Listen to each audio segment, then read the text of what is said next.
हरे कृष्ण।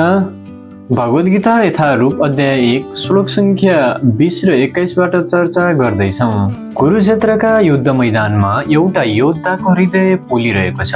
अर्जुनले भगवान श्री कृष्णलाई भने, हे अच्युत, मेरो रथ दुवै सेनाका बीचमा लिएर रोक्नुहोस्। यो अनुरोधमा गहिरो पीडा र प्रेम लुकेको छ, जसले आँखा रसाउँछ। महाभारतमा अर्जुनले भने, हे अच्युत, यो युद्धमा कोसँग लड्नु पर्ने हो म हेर्न चाहन्छु। अर्जुन युद्ध गर्न चाहँदैनथे, तर दुर्योधनको दुराग्रहले गर्दा बाध्य थिए।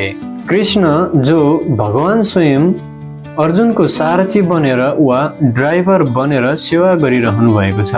यहाँ अर्जुनले अच्युत भनेर सम्बोधन गरेका छन्। अच्युतको अर्थ भगवान कहिल्यै पनि च्युत हुनुहुन्न, तर भक्तका लागि जे पनि गर्न सक्नुहुन्छ। अर्जुनको मनमा पीडा थियो, किनकि आफ्नै परिवारसँग लड्नुपर्ने बाध्यता थियो। शान्ति असम्भव नै थियो। यो क्षणमा हृदय भक्कानिन्छ, किनकि यसभित्र लुकेको छ पारिवारिक प्रेम र बाध्यता। यो पलले हामीलाई सन्देश दिन्छ, भगवान र भगवानका भक्तको प्रेम दिव्य हुन्छ।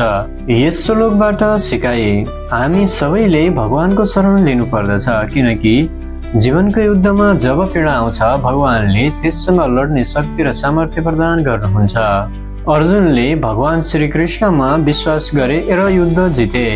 तपाईँ पनि भगवानको शरण लिनुहोस् र सधैँ अझै रहनुहोस्। यदि तपाईँलाई आजको हाम्रो यो भिडियो मन परेमा लाइक शेयर गरी च्यानललाई सब्स्क्राइब गर्नुहोस्। साथै कमेन्टमा हरे कृष्ण लेख्न नबिर्सिनुहोस्। धन्यवाद। हरे कृष्ण।